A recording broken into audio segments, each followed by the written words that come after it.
পেঁয়াজটা দেখো ভেজে ভেজে পুড়িয়ে ফেলেছি, ঠিক আছে। এবারে কোথাকার টমেটো বললে? নাগপুরের টমেটো। নাগপুরের টমেটো পেঁয়াজের সঙ্গে কষতে দিয়ে দিয়েছি। এরপরে মশলা দেবো। টমেটোটা এখন লাল থেকে কালো করবো। পেঁয়াজটা পুড়িয়েছি, এবার টমেটোটাকে পোড়াবো, ঠিক আছে। ঠিক আছে, অনেক ব্রেকের পরে এসেছি, কিন্তু ব্রেকের পরে এলে কি হবে, আমরা ভিডিও এডিট করছিলাম তো মাঝখানে, ওই জন্য পেঁয়াজটা পুড়ে গেছে, ঠিক আছে। টমেটোটা আবার পুড়ে যাবে, আবার তারপরে ব্রেকের পরে আসছি, ঠিক আছে। হ্যালো, টমেটোর পরে এবারে লঙ্কাও দিয়ে দিল, নাসিকের পেঁয়াজের উপরে নাগপুরের টমেটো, তারপরে বেলডাঙ্গার কাঁচা লঙ্কা, ব্যাস। গোলাপি পেঁয়াজ, লাল টমেটো, সবুজ লঙ্কা, ঠিক আছে। রঙে রঙে সাত রঙা রান্না।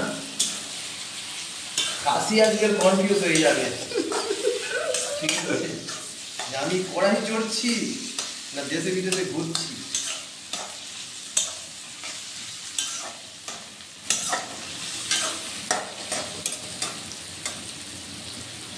আমাদের আরেকজন উঠে এসেছে, এই দেখো আমাদের পি বৈদ্য, প্রদীপ বৈদ্য, পদ বৈদ্য উঠেছে,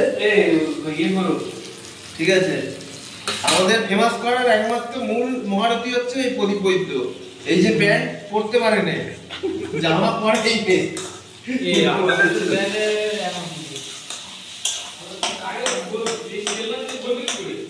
এদিকে জামা পরে নে, প্যান্ট পরে নে, আর এদিকে লজ্জা পাচ্ছে ক্যামেরার সামনে আসতে।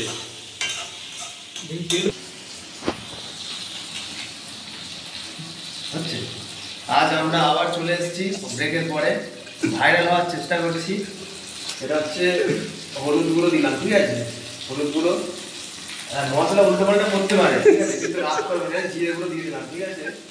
এবারে কি দিচ্ছি না, তার সর্ষে গুঁড়ো দেবো, দিয়ে দিতাম ভাইরাল হওয়ার জন্য, কিন্তু দিলাম না।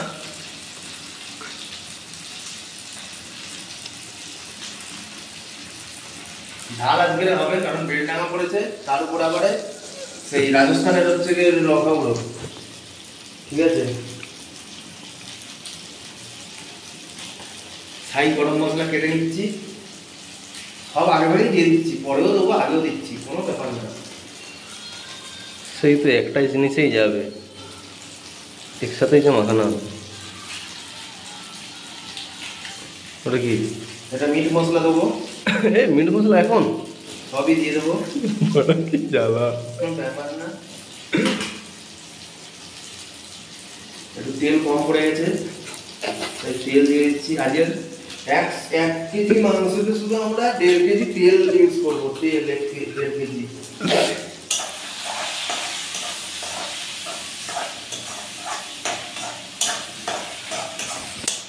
দেখছো কথা বলছে, গাল গুলগুল করবে, হয়তো ভাত খেতে পারবো নি, তাহলে আমরা কি ভাইরাল হতে ছাড়বো না। একটু উল্টো পাল্টা বকছি বলে মাথা খারাপ ভাববে না, আমাদের মাথা বাদ দিয়ে বাকি সবকিছু খারাপ। মাথাটা একটু বেশি খায়, ওই জন্য বেশি বকছি। তো রান্না হচ্ছে কিনা জানিনি, তবে বকছি প্রচুর, ঠিক আছে। রান্না প্রায় শেষের দিকে। মাংস আজকে কাঁচাই খাবো, কিন্তু মশলা দিয়ে কাঁচা মাংস খাবো, মশলা কষে মাংস মাখিয়ে খাবো, যেন রুটি দিয়ে তরকারি খায়, ঠিক কষা মাংস দিয়ে, এই সরি কষা মশলা দিয়ে খাসির মাংস খাবো। খাসির মাংস খাবো। এই শুকনো শুকনো আদা রসুন বাটা দিচ্ছি, এই আদা রসুন দিয়ে দিচ্ছি, এই কেরালার আদা রসুন, ঠিক আছে, কেরালা থেকে আদা রসুন আনা হয়েছে, তাই একটু শুকনো শুকনো লাগছে।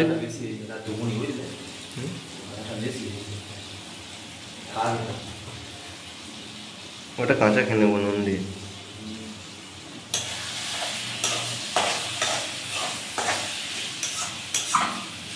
তাহলে কি কি বললো তোমরা মনে রেখেছো তো? পরে কিন্তু প্রশ্ন ধরবো লাস্টে, তার জন্য পুরস্কার আছে, প্রশ্নের উত্তর দিতে পারলে পুরস্কার। তাও আমরা আরেকবার বলে দিচ্ছি, সরষের তেল কোথাকার ফেমাস, হ্যাঁ, সর্ষের তেল কেন বেরোয় না? রাজস্থান। রাজস্থানের তেল, হ্যাঁ, রাজস্থানের সর্ষের তেল। এই বাঁড়া সব তেল শেষ করে দিল। হে, আর তেল নেই। 1.5 লিটার তেল শেষ।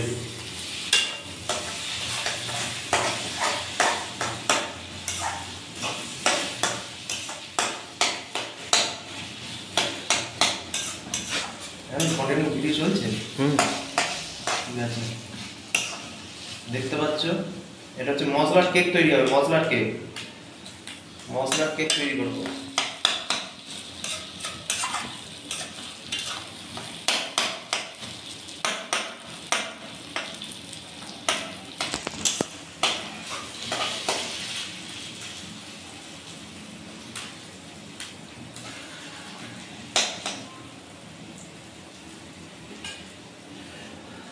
আর দেখো